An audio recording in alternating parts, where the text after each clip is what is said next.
Hello, everyone, and welcome back to the arena. I am Miss, and with me is DTM 135.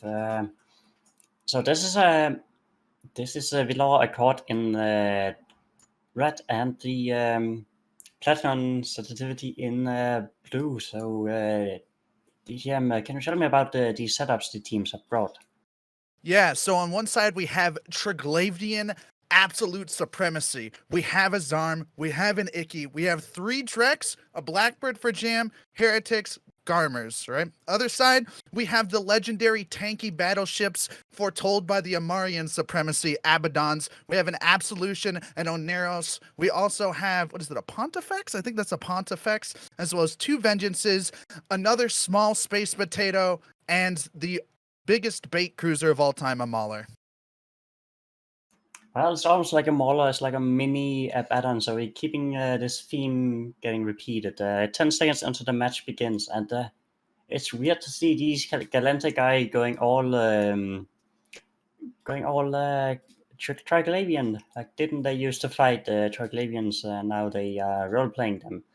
But the I match has begun. Yeah. And we're seeing the heretic burn towards the center of the arena. So is the vengeance. The 2 men walking towards each other in the boxing arena. You're seeing that vengeance take quite a bit of damage. So is the heretic, though. Yeah, and I I think believe that. Heretic just popped the wobble, like these stasis webifying thingies, and just went in and then webbed himself, and now both combatants are pulling back again. The Vengeance got wrapped up to full armor, but the Heretic is still taking a bit of damage. One of the things that we need to talk about a little bit is the Zarm Logi works a little bit different. If you're not aware of how they work, they spool up. The more they rep something, the more they rep it. So later on, when these smaller targets start taking damage, it might not even be worth it for the Zarm to switch over. So these heretics and Garmers, as well as even the Blackbird, have to be a little more careful on the FNA side because they need to make sure that they have Zarm reps spooling on targets that absolutely need it.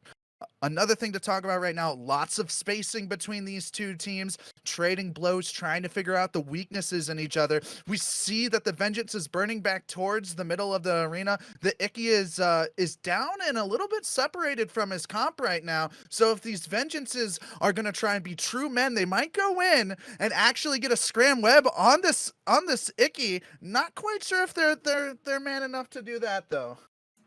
Yeah, so this is something we're seeing when better brawling teams are facing each other. So they don't just go all in. It's only when they're going full rush, and here they're just trading a bit blows, and they're waiting for some opportunity to go in. And another thing worth noticing is that the red team, the Galente guys, they have only 9 people on grid, so they are undermanned because these Troglavian ships are really expensive.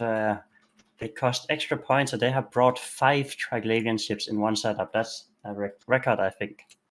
Yeah, who needs a 10th member on your team when you can bring more spooling damage and more spooling reps? At least that is what our good friends over at UC went for, /FNA, whatever this team. They have all different alliance tickers. Regardless, though, this is really going to come down to who makes the first mistake, who steps out first, who gets caught out. And we're seeing the Maulers sort of burn in and play around the edges of the bubble. You can tell that these 2 teams are hesitant. I do see the Vengeance start burning in, and they're trying to control the center of the arena. But with that heretic wobble, it's going to be difficult for them to get everything through at once and get tackle onto things. Though we are seeing the Maulers separated out now, starting to take damage. Meanwhile, Rex and the Garmer taking damage over on Villa Accord's side. Yeah, so I think people are starting to commit now. The Mauler is still a really tanky cruiser, and he can last a while when he's taking reps.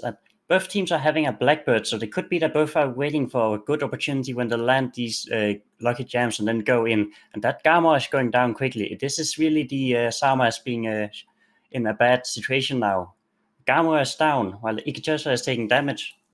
Yep. This is one of the things we just talked about. That Icky was getting shot. The Zarm wants to spool on the Icky. It doesn't want to switch to the Garmer. So the Garmer's job is to be able to mitigate as much DPS through manually piloting, keeping up that transversal, and keeping things functioning as far as his own ship goes. You're talking about an individual pilot's skill to affect the outcome of the game, because the longer you're on grid to control targets and do DPS, the more value you are in the match. So we're seeing the vengeance on the blue team, Nick's Vigil, going in and tackling that. Is it the Blackbird or is it the Cruise Sasamas? Yeah, it's the Sasamas he's going for. So he saw this opportunity and then went for the logic, landing the tackle, and now making it easier for these Abaddons to go in and kill that Sarmast. Yeah, definitely a good job. It's also worth to mention that the Pontifex is over there as well, trying to work on that Zarm. There is a cloud of rep drones on it, it looks like, and there's a Garmer over there trying to peel off some of this tackle by the Vengeance. The Vengeance is not taking a lot of damage, though. Garmers don't do a ton of damage. Meanwhile, the Oneros is taking a lot of damage over on the other side, dropping into 30% hull, or armor, Yeah. rather. Yeah, so both teams are going for the logic trade. In this situation, the Samus is strong because it can fit a much stronger tank. But is it really worth it? It looks like they're both dropping in somewhat the same time. And even with their Neos goes down, the Japanese Platinum team, they still have a lot of EHP on their ships. Whoa! Just alpha through the hull of that Zarm. It's gone right now. Suddenly, we're in a situation right now where neither team has Logi. Is the Drex spooling gonna matter? They're on the Blackbird doing damage, which is a great target call. Meanwhile, Platinum Sensitivity is just now getting onto the enemy Blackbird for Villa Accords. Yeah, at this point, it just becomes a damage race. You're not getting any reps either teams, and you just want to clear out a lot of ships. And without the Logic on grid, these Blackbirds are easy to kill, and now they have to grind through the DPS. It looks like the Mark Bridges, their Baron, is getting primared, while the Platinum team are going for the Dracovic of Julianus Sorta. Mm-hmm. It's also worth it to mention right now, Mark Bridges in the middle of everything with rep bots on him is taking some damage. It looks like they're starting to work, it looks like Platinum Sensitivity is starting to work on Julianus's Drek right now, and it is dropping armor really quickly. We just talked about how they did the Logi trade. Meanwhile, I just saw some big reps going on the Abaddon. Yeah, I mean, the Abaddons are known for being extremely tanky ships, probably some of the tankiest ships you can bring in the tournament. And having to shoot an Abaddon is a bit painful. In this situation, you really don't want to shoot an Abaddon, I believe, since it's just a lot of ESP to grind through, and might actually be active tanked, as the purple repair bar actually seems bigger than what I would expect from a swarm of repair bots. And that Dracovic is going down, so this is going to look really, really bad for the Villore Accord team. Yeah, it looks like Villa Accords right now is switching onto the enemy control, trying to eliminate it from the grid. Meanwhile, we just saw a lot of alpha into the Iki's armor, as well as the direct shield just going down really quickly. It might be that Villa Accords right now wants to switch to sort of kiting and getting in and out of the Abaddon's range, or being able to get underneath their guns and really, really mitigate some DPS. But they have to eliminate a lot of control off grid still. Yeah, so both the Pontifex and Vengeance are really low, so these are vital support ships that can bring a lot of utility, but at this point it's just a little bit too late, as previous tournament commentators used to say a lot. Even with these ships down, the Villore Accord team doesn't have anything much else. So I can't see the Platinum Sensitivity lose this now. They still have these two heavy tank battleships, and you shouldn't underestimate the damage of these Abaddons either. They have a pretty big damage buff, so they can, if they can track something, they can really bring the pain.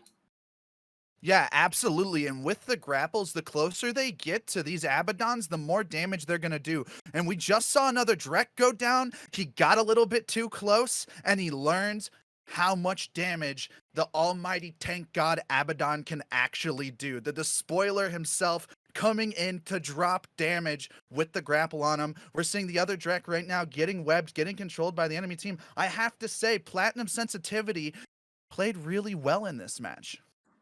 And we can see here that Mark Bridges in the Abaddon is doing the smart thing and just sitting a bit away from where the fight is going on. He has these battleship guns and they have a bad tracking, so he sits away and then he just pumped this conflagration damage into these ships, not having to worry too much about tracking. Yeah, I mean, tracking. Who cares about tracking? No, I'm just kidding.